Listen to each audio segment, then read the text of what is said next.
Bom, eu vou ser breve, porque eu sei que essa mesa foi a mais longa, eu acho, do seminário inteiro. Está meio escuro, não sei se a tela... Está chegando. Não, ele está chegando. Ah, tá. Ele está esquentando ali, né? Tá. Bom, eu já vou começar, então. E é até bom, e como o colega do México, né, queria aproveitar o tempo que o embaixador está aqui, mas também acho que aproveitar que todo mundo está aqui nessa sala para levantar algumas questões sobre os acordos.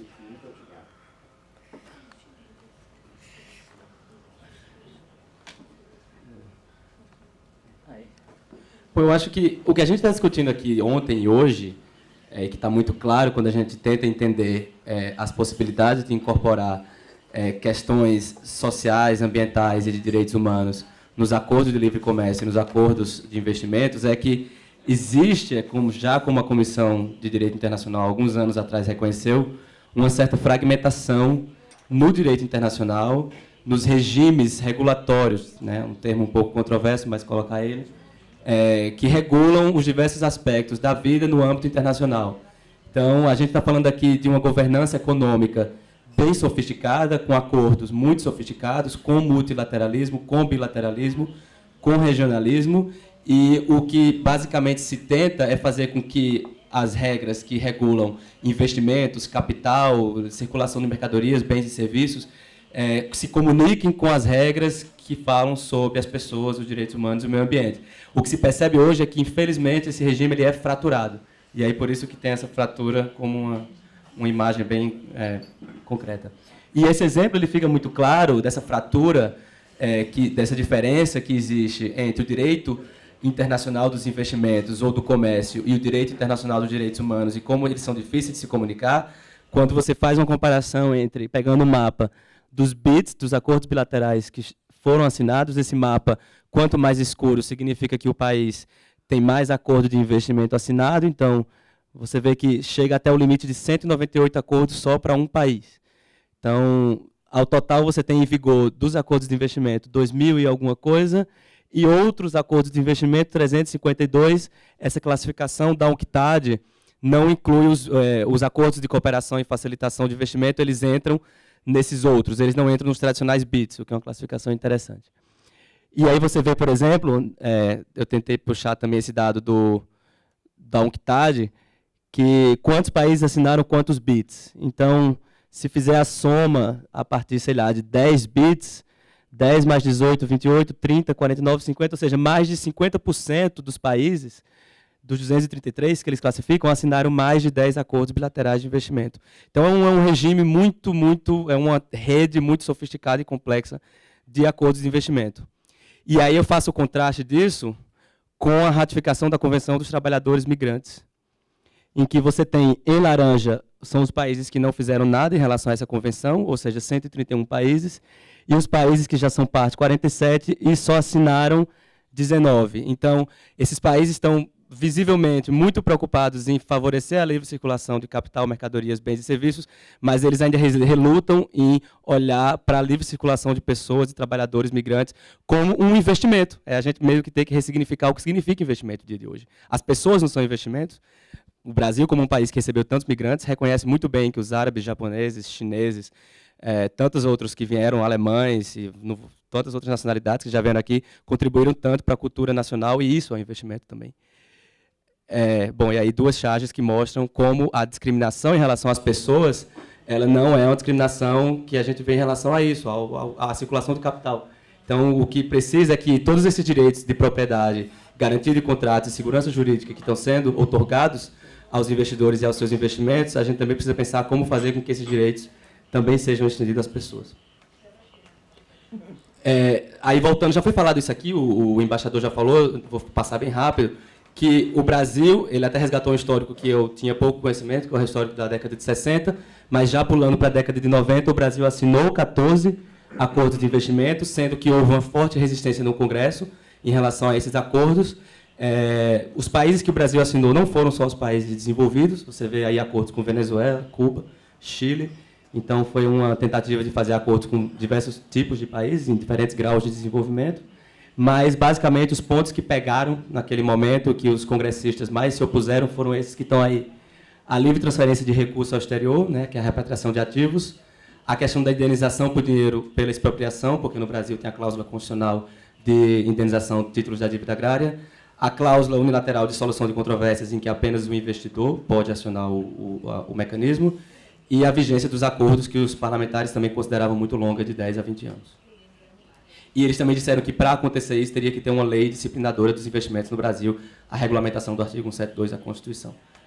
Esse é o histórico de como o Congresso apreciou esses acordos no final da década de 90. Bom, chegamos então à nossa realidade hoje, né? É o que eu tenho chamado de acordos bilaterais à brasileira. A primeira grande questão é que os acordos falam em promoção e cooperação e facilitação, e não mais em promoção e proteção. Eu vejo esses acordos no marco da cooperação Sul-Sul para o desenvolvimento. A cooperação Sul-Sul tem sido estudada, eu não sou especialista nessa área, mas o que eu vejo dessa literatura é que ela se volta muito mais para a cooperação do ponto de vista de programas sociais, políticas sociais, de acordos de cooperação, transferência de tecnologia. Eu gosto de ver a cooperação também no marco dos fluxos financeiros, dos investimentos diretos, dos financiamentos públicos e privados. Então, eu gosto de colocar isso nesse marco complexo que é a cooperação Sul-Sul para o desenvolvimento.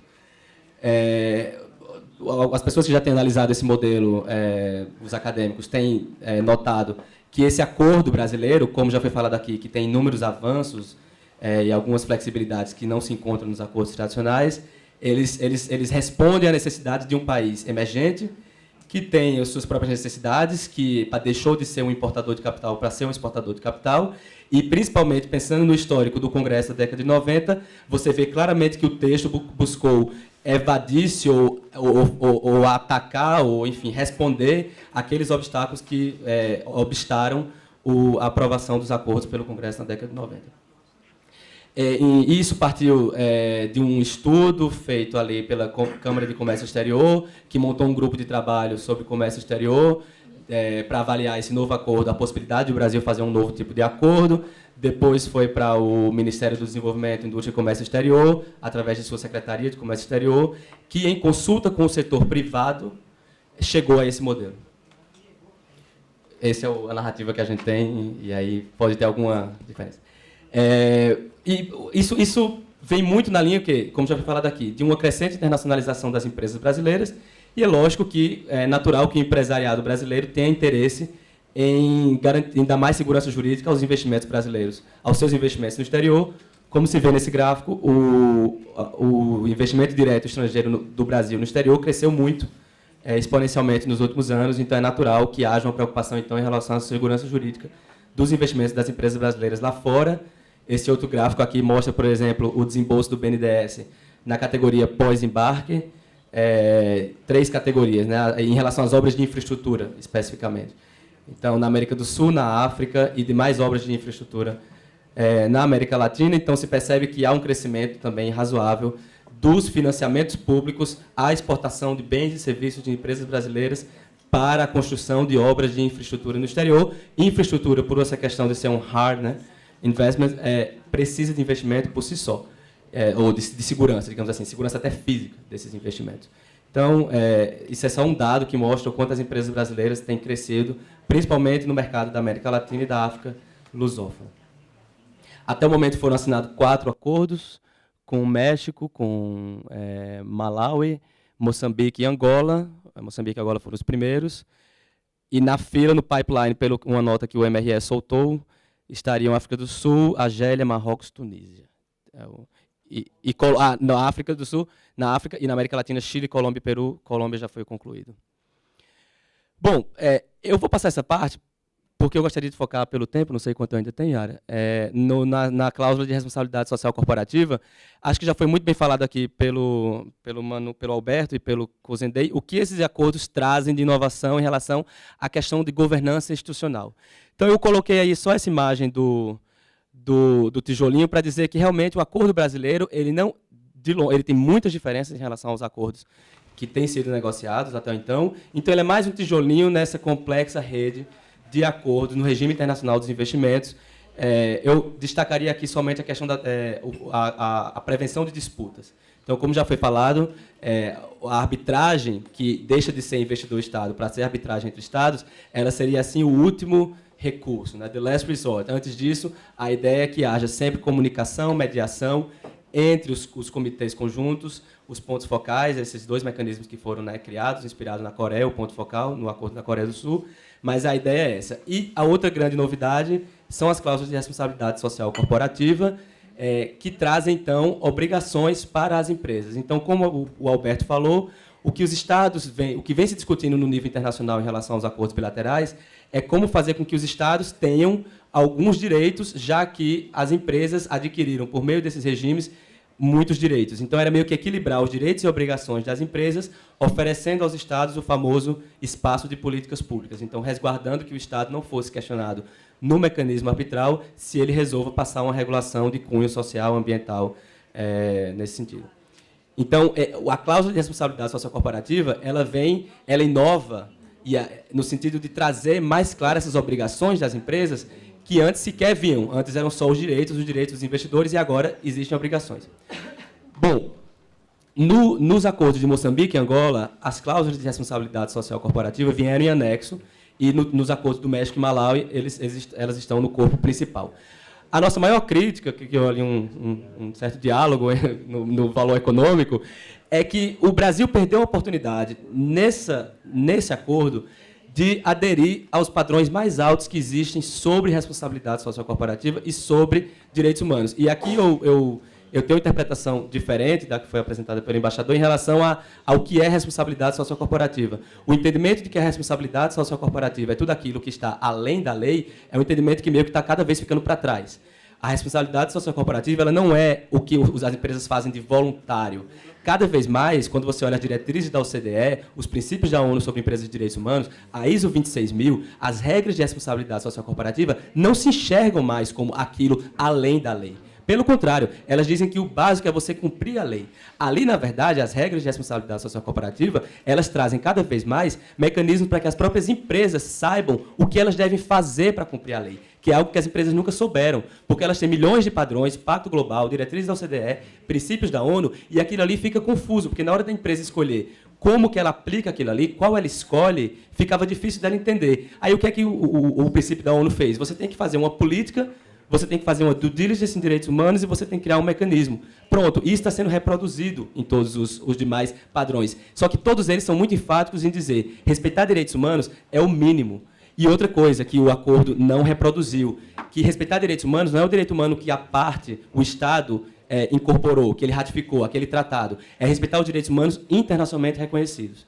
Então, você já tem esse padrão que, apesar de ser contestado, que são os princípios da ONU sobre empresas de direitos humanos, universal, que poderiam ter sido usados, até porque o Brasil, enquanto defensor, digamos assim, enquanto um país que publicamente defende os princípios da ONU como um padrão que os países devem seguir, poderia ter usado essa oportunidade exatamente para quê? Para convergir as normas de investimento com as normas de direitos humanos. E é exatamente para isso que os princípios servem. Uma vez que o Brasil não tenha feito isso, fica difícil sustentar que os princípios da ONU sobre empresas de direitos humanos são algo útil, porque é exatamente para isso que eles foram criados, para que os países comecem a adequá-los aos seus regimes normativos, principalmente os regimes normativos de investimentos, que foi algo que o representante da ONU priorizou muito. Então, eu entendo esse acordo como uma oportunidade perdida de o Brasil mostrar ao mundo e incorporar esses padrões mais altos sobre direitos humanos, preferiu se manter na responsabilidade social corporativa, que é algo que, digamos assim, está ficando cada vez mais para trás na história. Para terminar, em relação à participação da sociedade civil e o conceito de partes interessadas. Novamente, os acordos foram feitos sem a consulta à sociedade civil, as negociações elas envolveram apenas consultas ao setor privado. Então, teria que haver, digamos assim, uma discussão agora sobre quem são as partes interessadas desses acordos. Né? Quem pode, digamos assim, quem tem um interesse nesses acordos e quem quer vê-los sair de uma maneira X e não de uma maneira Y. Não são só os investidores e seus investimentos, mas também aquelas pessoas, as comunidades que de alguma forma serão impactadas. Então, ressignificar o conceito de partes interessadas em relação a esses acordos. Algumas questões, então, que a gente tem que começar a se questionar em relação a esses acordos e que a sociedade civil precisa começar a discutir, e eu acho que seria uma discussão muito frutífera com o governo. Há setores que deveriam ser excluídos, como as compras governamentais. Houve algum estudo prévio de impacto sobre os direitos humanos e o meio ambiente desses acordos? Ou haverá um estudo periódico sobre isso? Deveria haver algumas flexibilidades e salvaguardas adicionais, principalmente no espírito de cooperação e solidariedade com os países. Em relação aos países que têm um grau de desenvolvimento inferior, deveríamos propiciar a esses acordos um grau de flexibilidade para o seu desenvolvimento, que a gente, por acaso, pedia, ou é algo que eles devem fazer eles mesmos, mas isso é algo para se pensar. E terminando, quais são as futuras possíveis ações que a gente pode começar a pensar agora? Eu acho que é essencial, nesse momento, que a sociedade civil dialogue com o Ministério do Desenvolvimento, Indústria e Comércio Exterior, com o Ministério das Relações Exteriores e com a Secretaria de Direitos Humanos, para garantir, no mínimo, a transparência desses acordos. Vários representantes, relatores da ONU, manifestaram a sua preocupação com a falta de transparência das negociações dos dois grandes tratados, o Transpacífico e o Transatlântico. Essa preocupação ela se estende a esses acordos bilaterais. Existe uma nova relatoria na ONU, que é a Relatoria por uma Ordem Global Mais Equitativa, que o primeiro trabalho dele será exatamente verificar o impacto que a confidencialidade tem nas negociações de acordos bilaterais. Meu tempo acabou. O envolvimento da sociedade civil... Tem democraticamente um pouquinho... Só um minuto para concluir. O envolvimento da sociedade civil, o aperfeiçoamento dessa cláusula de responsabilidade social corporativa, eu acho que essa cláusula, o que faltou nela também, é o mecanismo de enforcement. Ou seja, a cláusula, além dela estar calcada em padrão, em best efforts, em melhores esforços, por que não fortalecê-la no sentido de dizer o investidor que não cumprir com essas regras perde a proteção do investimento nos moldes desse acordo? Poderia haver algo nesse sentido. Isso sim daria, digamos assim, uma força a essas cláusulas que poderia ser, inclusive, interpretada depois pelos árbitros de uma maneira a cada vez mais mudar o entendimento que tem havido em alguns casos emblemáticos sobre a capacidade do Estado de fazer algumas políticas. E o envolvimento da sociedade civil na regulamentação. Esses acordos, vocês vão ver, se vocês forem ler o texto deles, eles têm vários acordos suplementares e vários outros desenvolvimentos que serão necessários para torná-los. Eles são um guarda-chuva. Então, ainda vai haver muita regulamentação de como que vai se dar as comunicações e etc. Então, de repente, quais são os possíveis espaços que a sociedade civil pode ser chamada a opinar e a ser consultada em relação a isso. Falaram ontem sobre não esquecer o parlamento. Sem dúvida, esses acordos terão que passar pela apreciação do Congresso e é fundamental que no Congresso também haja uma discussão para reduzir o que eu chamo de déficit democrático desses acordos, porque eles não envolveram os vários setores da sociedade, mas principalmente o setor empresarial. Então, as comissões que vão deliberar sobre esses acordos podem realizar audiências públicas e convocar, assim como nesse espaço aqui democrático, os diferentes visões para opinar e falar sobre esses acordos. A ONU, já comentei sobre o que é que os relatores vêm falando em relação à confidencialidade desses acordos. Ano passado saíram alguns princípios de uma convenção sobre transparência nas disputas envolvendo arbitragem. Então, esses novos instrumentos que saíram ano passado são importantes. E, por fim, a sociedade civil também gerar conhecimento acerca de quais são os potenciais impactos que esses acordos podem trazer.